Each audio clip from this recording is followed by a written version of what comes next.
En mi boda, mi mama son rio y dijo, le vamo a pasar el auto que su padre te regalaron a tu hermana. Mi hermana se rio y agrego, relajat. Es solo un auto. Mi novio solo el o miro y dijo. Je m'appelle Nova, et j'ai 29 ans. L'orchestre venait de passer des cordes vibrantes de notre première danse à quelque chose de plus respirable. Les verres tintaient. La tante de quelqu'un a ri un peu trop fort. Des guirlandes lumineuses pressaient de modestes halos sur les cheveux de chacun. Je pouvais sentir le goût du glaçage du gâteau testé sur mon pouce. Cette façon qu'a le sucre de flotter dans l'air, quand un moment essaie de vous convaincre qu'il est parfait. Et puis ma mère a souri. C'était le sourire au creux duquel j'avais grandi. Doux, lumineux, magnifiquement répété. Un sourire de concours de beauté, un sourire du dimanche, le genre de sourire qui dit à toute la pièce que tout va bien, même lorsque les meubles sont déjà en feu dans la pièce d'à accent grave côté. Elle s'est penchée assez près pour que son parfum efface les dernières traces du gâteau. Nous allons donner à ta sœur la voiture que les parents de ton copain t'ont offerte. C'était une phrase livrée comme une faveur, comme si elle avait réorganisé le garde-manger et trouvé une place pour quelque chose que, de toute évidence, je n'utilisais pas correctement. À côté d'elle, ma sœur Danielle a penché la tête. Les paillettes de sa robe clignaient comme des blagues privées. « Détends-toi », a-t-elle dit, d'une voix légère et polie. Ce n'est qu'une voiture. Je n'ai pas regardé Danielle. J'ai regardé les dents de ma mère, alignées dans cette ligne parfaite. Comme un signal, mon père s'est approché, comme si la formalité exigeait un témoin. Derrière eux, mon mari, Evan, a croisé mon regard, ses sourcils se soulevant à peine. Il n'a pas bougé. Il n'en avait pas besoin. Nous avions déjà décidé qui nous étions. Il y a un silence particulier qui s'installe dans les mariages. Pas celui des pièces vides, mais celui qui se replie sur la musique, qui pèse sur les rires, qui fige les sourires au milieu d'une ride. Ce silence est arrivé à ce moment-là et a tout aplati. La voix de Danielle l'a fendu. Honnêtement, c'est plus sûr pour moi, a-t-elle ajouté. Ma vieille voiture est une catastrophe. Elle a ri de sa propre réplique. Bien sûr qu'elle l'a fait. La mère et le père d'Evan nous avaient donné la voiture lors du dîner de répétition. Propre, d'occasion, fiable, pas à accent grave l'œil. Il m'avait tendu la carte grise à deux mains, comme une bénédiction. Vous avez construit cela ensemble, avait dit son père. Voici quelque chose pour vous aider à avancer. La carte grise était à mon nom, une façon de m'accueillir dans leur famille qui ressemblait à de la confiance, pas à de la possession. C'était peut-être ça, le problème. J'ai appris à reconnaître les problèmes avant même qu'ils n'aient un nom. Quand nous étions enfants, Danielle avait la plus grande chambre. J'avais l'explication. Elle est plus jeune, ma chérie. Elle a besoin de plus d'espace. Quand elle a renversé du dissolvant sur la table de mes devoirs, rongeant le vernis jusqu'à le mettre à nu, maman a dit, tu aurais dû garder tes affaires d'école dans ta chambre. Danielle empruntait mes pulls et me les rendait boulochés. J'avais droit à un sermon sur la grâce du partage. Elle a détruit sa première voiture. On a blâmé la météo. J'ai travaillé pendant 3 périodes de Noël dans un entrepôt pour acheter la mienne. La leçon était que j'étais fiable. Le schéma était bien rodé. Danielle demandait gentiment, souriait doucement, et quand ça ne marchait pas, mes parents sortaient leur boîte à outils, excuses, explications, un cœur de « elle est sensible » et « tu es la plus résiliente ». J'étais la grande sœur, l'adulte polyvalente qui pouvait attendre, qui pouvait céder, qui pouvait donner les choses sans faire de scène. Autrefois, je portais cette résilience comme un honneur. À 29 ans, cela ressemblait davantage à la corde d'une cloche que les autres tiraient quand ils voulaient quelque chose. La main d'Evan a frôlé mon coude. Juste un contact, une question. J'ai répondu sans le regarder. J'ai glissé mes doigts dans ma pochette et j'ai senti le poids de la fine et plate enveloppe à l'intérieur. Du papier ne devrait pas peser si lourd. Celle-ci, si. Le sourire de ma mère a gagné en éclat. Nous lui avons dit plus tôt, a-t-elle dit, gazouillant les mots comme si nous révélions des vacances surprises. Elle a eu tellement de malchance avec les voitures, et nous avons pensé que, eh bien, celle-ci lui serait plus utile. Vous deux, vous pouvez vous débrouiller avec une seule pour l'instant, a-t-elle dit. Se débrouiller, comme un ruban qu'elle nouait pour moi. J'ai pris une inspiration qui avait un goût de verre. Vous êtes en train de donner notre cadeau de mariage, ai-je dit, sans élever la voix, sans accuser, une phrase qui voulait seulement être reconnue. Le sourire de maman a à peine tremblé. N'en fais pas toute une histoire, Nova. Ce n'est qu'une voiture. Votre enveloppe était vide, je me suis entendu dire. Nous l'avons pris comme un cadeau symbolique. Je n'avais pas prévu cette réplique. Je crois que la réplique m'a prévu. En face de moi, les lèvres de Daniel se sont entr'ouvertes, une indignation ravie colorant ses joues. Waouh, a-t-elle dit, à moitié en riant, comme si elle était à la fois au-dessus et en dessous de tout ça. Tu te crois vraiment forte, maintenant? Quelque part près du gâteau, l'appareil photo d'un téléphone s'est levé comme mu par la prière. Je me suis penché vers Evan et j'ai chuchoté, donne-moi l'enveloppe. Il n'a pas demandé laquelle. Il n'a pas demandé si j'étais sûr. Il a sorti l'enveloppe de ma pochette avec une aisance consommée et l'a placée dans ma paume, paume contre paume, comme un vœu. Mon père l'a saisie avant que ma mère ne le puisse, la curiosité cisaillant son front. Daniel s'est penché, les yeux avides. Ils l'ont ouverte comme si elle pouvait contenir un chèque assez gros pour courber la lumière. Il ne s'attendait pas à ce genre de papier juridique. Les yeux de maman ont balayé la page, lisant trop vite pour cacher son impatience. Le sourire d'entraînement ne s'est pas fissuré. Il s'est aminci. Daniel a lu par-dessus son épaule et a perdu son sourire narquois avant le deuxième paragraphe.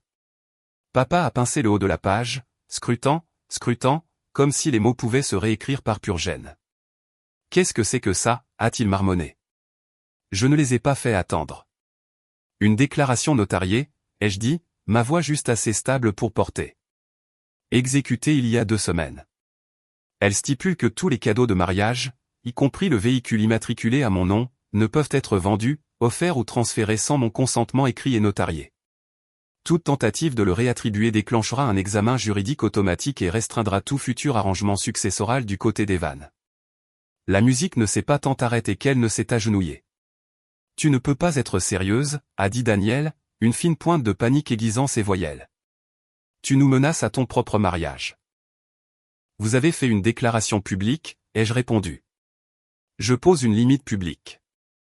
Papa a laissé échapper un rire sans aucune once d'humour. C'est mesquin, Nova. C'est excessif. C'est une voiture, pas un enfant. Non, ai-je dit. C'est le principe. C'est chaque principe que vous m'avez enseigné, mais qui ne s'appliquait que lorsque Daniel ne voulait pas quelque chose. Maman a glissé le papier dans l'enveloppe comme s'il avait insulté sa manucure. Nous sommes une famille, a-t-elle sifflé doucement. On ne nous traite pas comme des criminels. Vous êtes entrés dans notre garage hier soir, ai-je dit, la phrase aussi silencieuse qu'une lame. Vous avez pris des photos de la voiture et vous les avez postées. Daniel a cligné des yeux lentement, comme un cerf qui se demande si le monde est réel. C'était une blague, a-t-elle dit. Symbolique. Symbolique de quoi? A demandé Evan, les premiers mots qu'il prononçait, son ton d'un calme de verre. Que votre présence est le cadeau? Un hoquet s'est échappé de la tente de quelqu'un. Le sourire de maman s'est finalement brisé. Je pouvais sentir un tremblement commencer dans mes jambes. La réplique du choix de soi en public. Ça aurait dû ressembler à un tremblement de terre. Ça ressemblait plutôt au fait de poser le pied sur un quai après un long voyage en bateau. Instable, mais en dessous, la promesse bénie du bois massif. Daniel a redressé les épaules.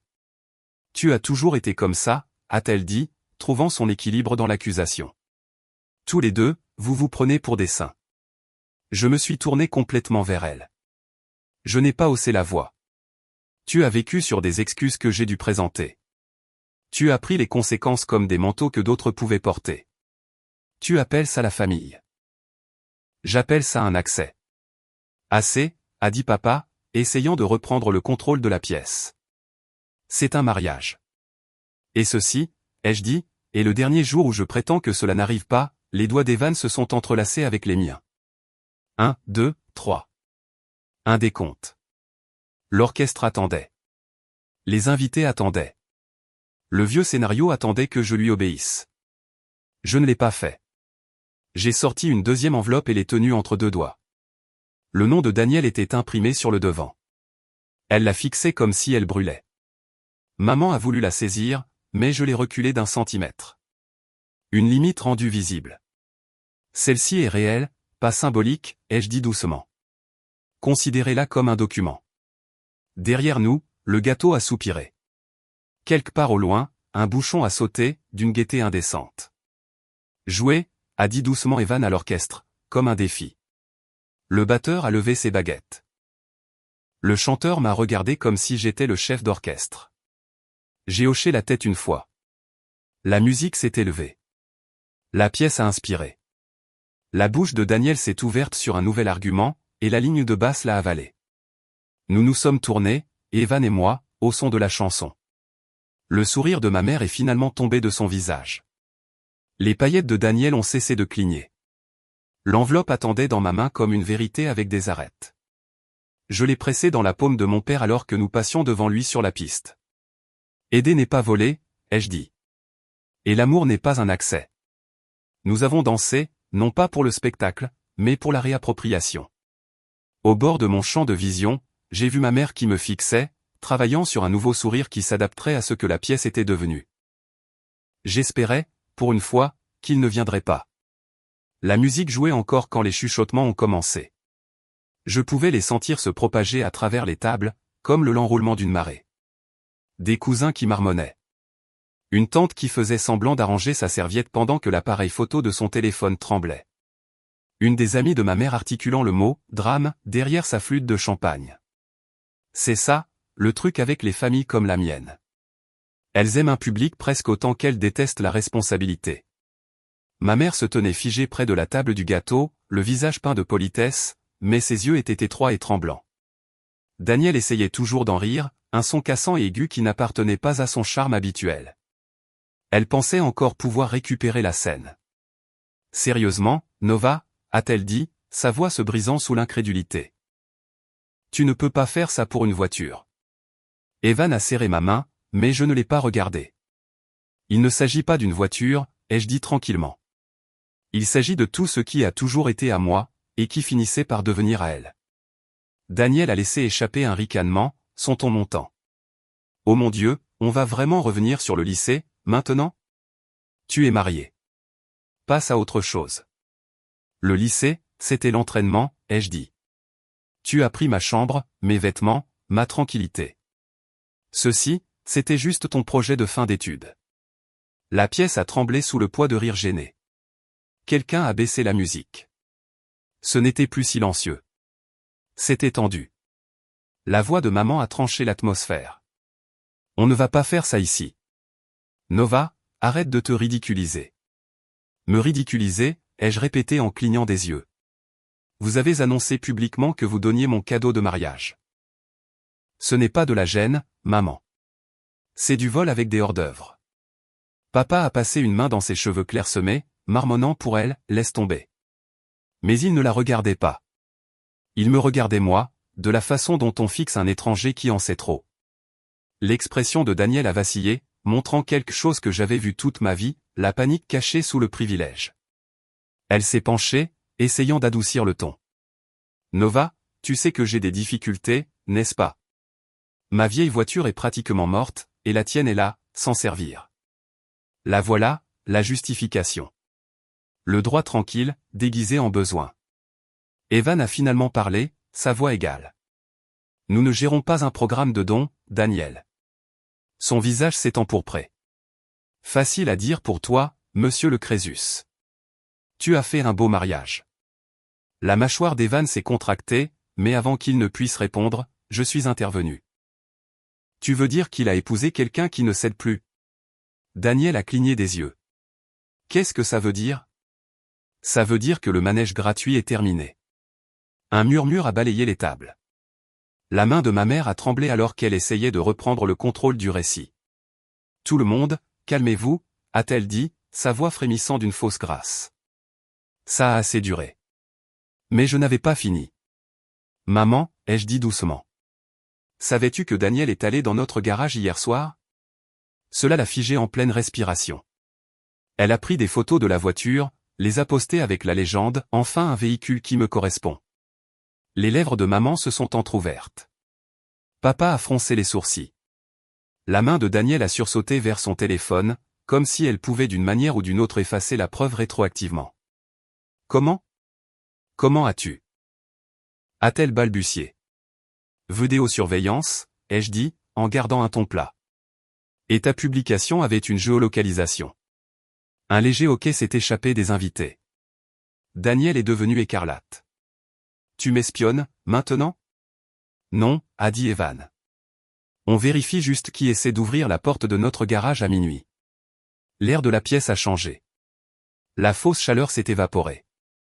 Il ne restait que la vérité, lourde et non filtrée. J'ai de nouveau plongé la main dans ma pochette. Le simple mouvement a suffi à faire tourner la tête de ma mère vers moi. Elle pensait que c'était une autre enveloppe, un autre coup. Et c'en était un. Ceci, ai-je dit, brandissant une feuille de papier impeccable, est un avis d'accès non autorisé et d'utilisation abusive de propriété personnelle. Nous avions prévu de l'envoyer discrètement, mais puisque cette conversation est maintenant publique. La bouche de Daniel s'est ouverte, mais aucun son n'en est sorti. Maman m'a arraché le papier des mains, ses yeux le parcourant. Tu es ridicule, a-t-elle sifflé. C'est une affaire de famille, pas quelque chose où l'on fait intervenir des avocats. Une affaire de famille, ai-je répété, ma voix se brisant dans un rire tremblant. C'est ce que tu as dit quand elle a vidé ma carte de débit à 17 ans. Quand elle a accidenté la voiture que grand-père m'avait aidé à acheter.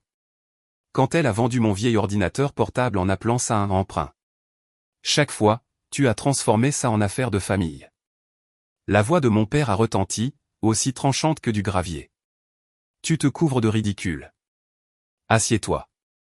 Je me suis tourné vers lui, croisant enfin son regard. Je suis assise depuis 29 ans, papa. Tu ne l'as juste jamais remarqué. Le silence qui a suivi était une chose vivante. Dense, humide, suffocant. La voix d'Evan l'a brisé, stable et claire. Nous apprécierions que personne ne touche à nouveau à nos biens.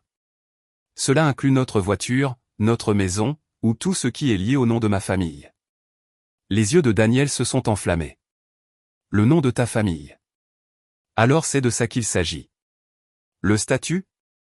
Non, a-t-il dit simplement. Le respect. Maman a tenté une dernière fois de sauver sa dignité. Nous t'avons élevé pour que tu sois gentille, Nova. Pour que tu sois généreuse. Vous m'avez élevé pour que je donne, ai-je dit. Et vous avez appris à Daniel à prendre. Ça a atterri comme un coup de tonnerre. Pendant une seconde, même les guirlandes lumineuses ont semblé vaciller. Daniel s'est avancé, tremblante. Tu te crois vraiment meilleur que moi, maintenant? Non, ai-je dit tranquillement. J'en ai juste fini de te laisser décider de ce que je te dois. Sa lèvre inférieure a tremblé. Tu es sans cœur. Alors peut-être que tu devrais arrêter de chercher mon pouls dans mon compte en banque. Quelques invités ont octé. Un des oncles d'Evan a applaudi doucement, comme un homme qui connaît la satisfaction des limites posées bien trop tard. La voix de maman était presque suppliante maintenant. Nous sommes une famille. On peut arranger ça plus tard. Non, ai-je dit. C'est avec les plus tard que vous m'avez gardée petite. Daniel a essayé de rire à nouveau, mais le son s'est brisé à mi-chemin. Tu n'es pas parfaite non plus, Nova. Je n'ai jamais dit que je l'étais, ai-je répondu. Mais au moins, je ne prétends pas que le vol, c'est de l'amour. Ses yeux se sont remplis de larmes de frustration. Tu le regretteras. Je l'ai déjà regretté, ai-je dit, pendant 29 ans. Et sur ce, je me suis détourné. Evan a pris ma main, m'a guidé vers la piste de danse. La chanson avait changé pour quelque chose de lent, presque cinématographique. Nous n'avons pas parlé en recommençant à bouger. Autour de nous, les invités faisaient semblant de manger, semblant de discuter, semblant de ne pas regarder. Quand la chanson s'est terminée, nous nous sommes légèrement inclinés devant l'orchestre comme si rien ne s'était passé. Mais tout le monde savait que tout s'était passé. Cette nuit-là, après la réception, nous sommes rentrés dans la même voiture qu'ils avaient essayé de prendre. Fenêtre baissée, le vent sauvage, un silence plus fort que n'importe quelle dispute. Quand nous nous sommes garés dans notre allée, Evan a coupé le moteur et a dit doucement, « Ça va ?»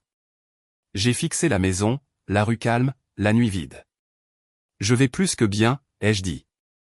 J'en ai enfin fini. Il a souri, cherchant ma main. Tant mieux, parce que quelque chose me dit que ta famille, elle, n'en a pas fini. Il avait raison. Le lendemain matin, ils l'ont prouvé. Le matin après le mariage, c'était comme se réveiller dans la maison de quelqu'un d'autre. La robe était suspendue sur la chaise. Le bouquet s'était fané dans son verre. Le silence dans notre cuisine n'était pas paisible. Il était sur le qui-vive. Evan préparait le café pendant que je faisais défiler mon téléphone, à moitié endormi, à moitié sur mes gardes. Je n'aurais pas dû regarder, mais la curiosité est un animal têtu.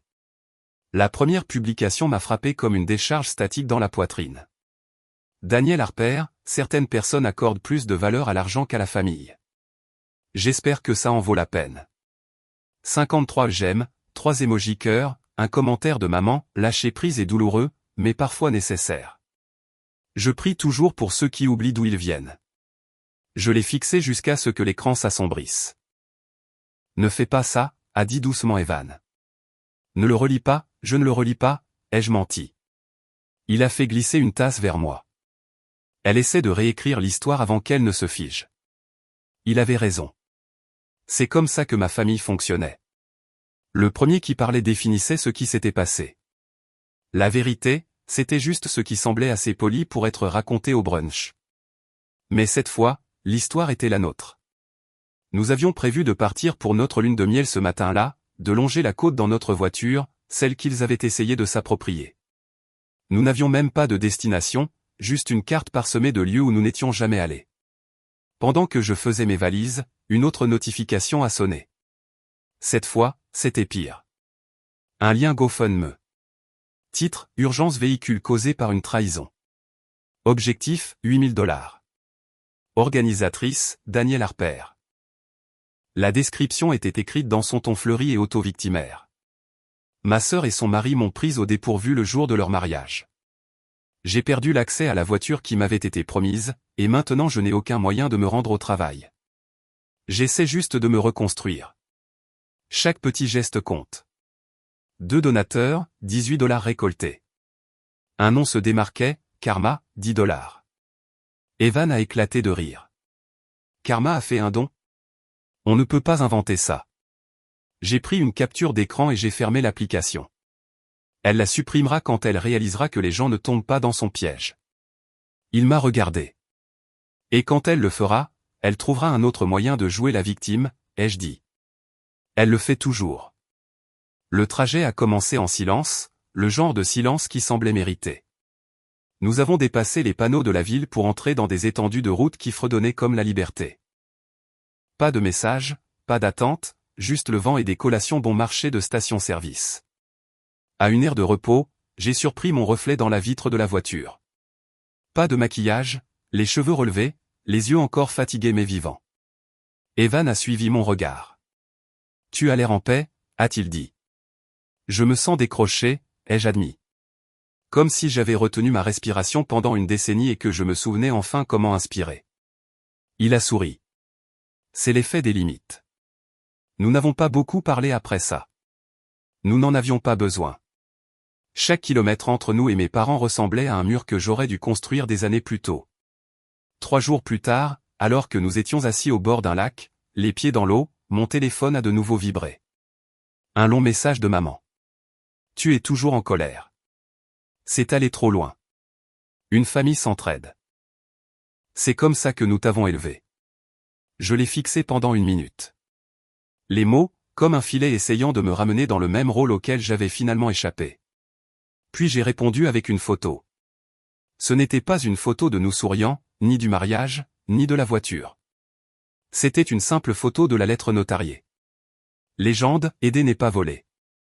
Je l'ai bloqué ensuite, non par haine, mais pour briser une habitude. De retour à la maison, nous avons défait nos valises lentement. L'air dans notre maison semblait différent, plus léger, plus vif. Les conversations de groupe étaient silencieuses. Les messages de ma cousine se sont taris. Le fil de discussion familiale qui sonnait autrefois quotidiennement, bonjour, des mêmes drôles, qui cuisine pour le dîner de dimanche, était mort. Ça ne faisait pas aussi mal que je l'avais pensé. Ça semblait mérité. 2 semaines ont passé avant la prochaine vague. Un cousin a envoyé un SMS, vous allez bien? Tante Marjorie a dit qu'il y avait eu une dispute au mariage. Pas une dispute, ai-je répondu. Une limite. Pas de réponse, juste les 3 points qui ont clignoté un moment, puis ont disparu. Le silence était sa propre forme de paix. Evan et moi sommes retournés au travail. Nous avons cessé de nous expliquer. Nous avons commencé de nouvelles traditions. Des petits déjeuners lents le dimanche, des virées en voiture le soir, de la musique sans parole. Parfois, je voyais le nom de Daniel apparaître dans les publications suggérées, son bonheur soigneusement mis en scène brillant comme du verre, transparent et fragile. Je ne cliquais plus. Un soir, en triant les photos du mariage, j'en ai trouvé une que personne d'autre n'avait remarquée. Elle n'était pas posée, pas souriante, pas parfaite. Elle avait été prise quelques secondes après la confrontation. La main de maman en l'air, la bouche de Daniel à moitié ouverte, mon expression illisible. Evan à côté de moi, calme et solide. Un ami avait dû la prendre par accident. Je l'ai imprimée et l'ai glissée à l'arrière d'un cadre photo, derrière toutes les belles images. Parce que la perfection est un mensonge, mais la vérité, même quand elle fait mal, vaut la peine d'être gardée. J'ai réalisé que c'était ma photo préférée de toute la soirée, parce qu'elle était réelle. La paix a duré environ 3 semaines. Puis est venue la culpabilité. Pas la leur, la mienne. Elle a commencé à petite dose, comme une toux qui ne voulait pas partir. Chaque matin calme semblait légèrement hanté par cette voix intérieure à laquelle j'avais été dressé à obéir. C'est toi le problème s'ils sont contrariés. C'est ce que fait le fait d'être la personne résiliente. Ça vous reconfigure pour que vous vous sentiez coupable de survivre. Evan l'a remarqué avant moi. Tu fixes cette même tasse depuis 10 minutes, a-t-il dit un matin. Qu'est-ce qui se passe dans ta tête? J'ai haussé les épaules. Juste une cure de désintoxication, je suppose. Il a penché la tête. Une cure de désintoxication? Oui, ai-je forcé un sourire. De l'obligation. Il a hoché la tête lentement. Alors continuons.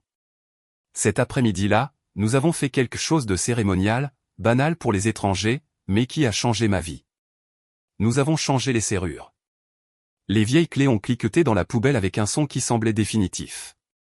Nouveau clavier, nouveau code, plus de contacts d'urgence listés sous « maman » ou « papa ».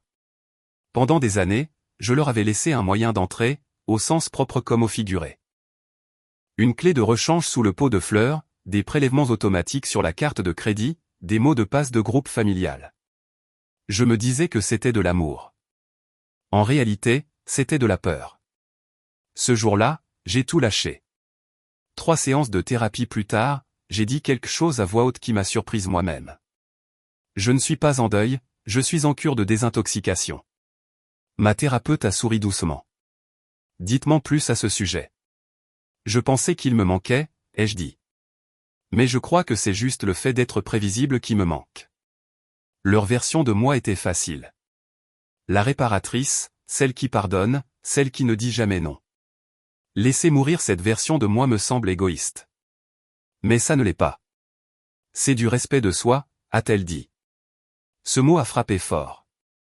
Le respect. Quelque chose que j'avais distribué comme des serviettes en papier. À la 4e séance, j'étais prête à le rendre pratique. J'ai supprimé les anciens contacts d'urgence de la famille de mon téléphone. Des numéros qui sonnaient toujours pour des sauvetages financiers, jamais pour des anniversaires. J'ai remplacé le numéro de ma mère par celui de ma thérapeute dans ma liste de numérotation rapide. Ce n'était pas de la vengeance. C'était de la logique. Puis je me suis dirigé vers le frigo, j'ai décollé les photos de famille une par une. La plupart d'entre elles étaient de faux sourires de toute façon. Une paix de façade. J'en ai laissé une. Une seule. La photo spontanée du mariage. Celle prise quelques secondes après que la vérité a explosé. Maman en plein froncement de sourcils. Daniel abasourdi. Moi, tenant l'enveloppe, Evan stable à mes côtés. Ce n'était pas une photo heureuse, mais elle était réelle, et c'est tout ce que je voulais maintenant. Les gens ont commencé à tester le silence peu après. Ma tante a envoyé un « Comment va la vie de mariée ?» qui s'est rapidement transformé en « Tu sais que ta mère a le cœur brisé, n'est-ce pas ?» Une cousine a envoyé un message « Tu ne penses pas qu'il est temps de pardonner ?» C'est ta mère. Mais le pardon n'est pas un interrupteur que l'on actionne pour le confort public. C'est une limite que l'on renforce pour la paix privée.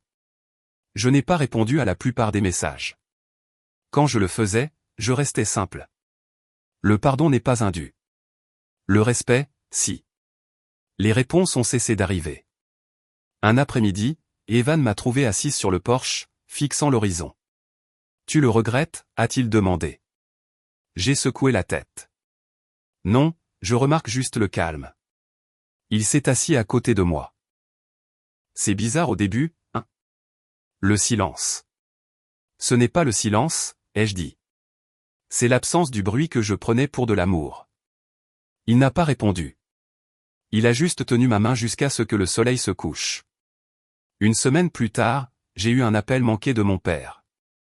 Pas de message vocal, juste le fantôme de son numéro clignotant sur mon écran comme un test. Je n'ai pas rappelé, parce que rappeler signifiait remonter sur la même scène qu'ils avaient incendiée. Le lendemain, j'ai trouvé une lettre glissée sous notre porte. Pas d'adresse de retour. À l'intérieur, il y avait une photo imprimée de mon enfance. Daniel et moi sur le porche, les bras l'une autour de l'autre, souriant comme si nous étions égales. Gribouillé au dos, de l'écriture de maman, ne la laisse pas effacer tes souvenirs. Pendant une seconde, ma gorge s'est nouée. Puis j'ai réalisé ce qu'elle avait fait. Même sa nostalgie était une manipulation, une supplique pour réécrire le récit afin de le ramener sous son contrôle. J'ai déchiré la photo en deux, non par rage, mais par réappropriation. Je n'avais pas besoin d'effacer mes souvenirs. J'avais juste besoin d'arrêter de prétendre qu'ils étaient des souvenirs sûrs. Le lendemain matin, j'ai préparé le petit déjeuner. Café, toast, soleil. J'ai déverrouillé ma porte sans tressaillir, j'ai mis de la musique sans craindre que quelqu'un juge le volume. La liberté n'arrive pas toujours avec des feux d'artifice. Parfois, c'est juste le clic silencieux d'une nouvelle serrure. Une année entière s'est écoulée avant que le message suivant n'arrive. À ce moment-là, l'air dans notre maison était différent. Calme, tranquille, honnête. Les murs ne résonnaient plus d'anxiété. Chaque centimètre carré de l'espace me semblait enfin appartenir. Evan et moi avions construit de petits rituels. Des soirées à emporter le vendredi, des virées en voiture le samedi matin, des rires tard dans la nuit qui n'avaient pas besoin d'être chuchotés. Le genre de vie qui n'a pas besoin d'être défendu. Notre anniversaire est arrivé discrètement. Nous n'avons pas prévu un grand voyage. Nous avons juste décidé de prendre la même voiture, notre voiture, et de rouler jusqu'à ce que la côte apparaisse. Le même véhicule qui avait déclenché une guerre nous transportait maintenant vers la paix. L'ironie ne nous a échappé à aucun de nous deux. Le ciel était une aquarelle ce soir-là, un lavande se fondant dans l'or. Nous nous sommes garés près d'une falaise surplombant l'océan, le son des vagues, rude maisonnette. Evan s'est appuyé contre le capot, regardant au loin. « Tu te souviens quand tu as dit que tu ne danserais plus jamais après ce mariage ?» J'ai ri. Oui. Il s'avère que je me suis trompé sur beaucoup de choses. Comme quoi? Comme le fait de penser que j'avais besoin d'eux pour me sentir complète. Il a souri. Tu étais complète le jour où tu as dit non. Le reste, c'était juste du nettoyage. Nous sommes restés là jusqu'au coucher du soleil, les phares se mêlant à la dernière lueur du jour. C'était symbolique, de laisser le passé dans l'ombre, et de conduire vers quelque chose de stable. Quand nous sommes rentrés, il y avait une enveloppe dans la boîte aux lettres. Pas d'adresse de retour, mais je connaissais cette écriture. Mon estomac ne s'est pas noué cette fois. Il s'est simplement calmé. À l'intérieur, il y avait une seule carte. Papier crème, bord doré, son écriture élégante et acérée. Tu nous manques. Nous t'aimons. Reviens quand tu seras prête à faire à nouveau partie de la famille. Je l'ai fixé pendant un long moment, assez longtemps pour que l'encre cesse de ressembler à une menace. Il fut un temps où ce genre de message m'aurait brisé. M'aurait envoyé dans une spirale de culpabilité, d'excuses, dans un autre cycle de soumission. Mais maintenant je pouvais le voir pour ce qu'il était. Une invitation non pas à renouer, mais à régresser. Evan s'est approché derrière moi, lisant par-dessus mon épaule. Il n'a pas dit un mot. Il n'en avait pas besoin. J'ai déchiré la carte en deux. Le son était silencieux, presque poli. Puis j'ai jeté les morceaux à la poubelle. Les gens pensent que tourner la page vient de la réconciliation. Ce n'est pas le cas. Ça vient du refus. Le refus de retourner dans des pièces qui vous obligeaient autrefois à vous rétrécir. Cette nuit-là, j'ai fait un dernier tour de la maison, pieds nus sur le sol froid. Les lumières étaient tamisées. Chaque coin murmurait quelque chose de différent. Souvenir, douleur, guérison. Je me suis arrêté près du frigo. Cette unique photo était toujours là, la photo spontanée du mariage. Maman en plein froncement de sourcils. Daniel incrédule. Moi, tenant l'enveloppe comme un bouclier. Evan, stable à mes côtés. Je lui ai souri, non par triomphe, mais par gratitude, parce que c'était le moment où tout avait enfin pris son sens. Briser les cycles n'est pas spectaculaire, c'est délibéré. C'est le moment où vous n'avez plus besoin d'excuses pour vous sentir libre. Pour notre 2e anniversaire, nous avons fait une autre virée en voiture. Même voiture, même côte, même vent déchirant nos rires. Pas de public, pas de jugement, pas de dettes invisibles. Evan a baissé les fenêtres et a demandé, « Tu penses que tu leur reparleras un jour ?» J'y ai réfléchi un moment, puis j'ai dit, « Peut-être, mais pas comme avant. Pas en tant que leur version de moi. » Il a hoché la tête. « Il ne te manque pas ?» J'ai souri faiblement. Ce qui me manque, ce n'est pas d'être celle qu'ils utilisaient. Nous avons roulé en silence après ça. Pas le genre de silence lourd, mais le genre mérité. Le genre que l'on obtient seulement après une guerre qui prend enfin fin. Quand nous sommes rentrés, j'ai déverrouillé la porte sans hésitation, j'ai désactivé l'alarme et je suis allé directement à la cuisine. La même serrure dont ils avaient autrefois les clés. La même maison qui ne leur appartenait plus. La même femme qui, pour la première fois, se sentait en sécurité sous son propre nom. Je pensais que poser des limites signifiait perdre sa famille. Maintenant, je sais que les limites définissent la famille, la vraie. Et dans cette cuisine calme et ensoleillée, j'ai réalisé quelque chose de simple. Je ne voulais plus de leur version de la famille. Je voulais la paix, et je l'avais. Chaque fois que je démarre la voiture, c'est à moi. Chaque fois que je déverrouille la porte sans me crisper, chaque fois que je me réveille à côté de quelqu'un qui m'aime sans condition, c'est ça la famille. C'est ça la liberté. C'est tout.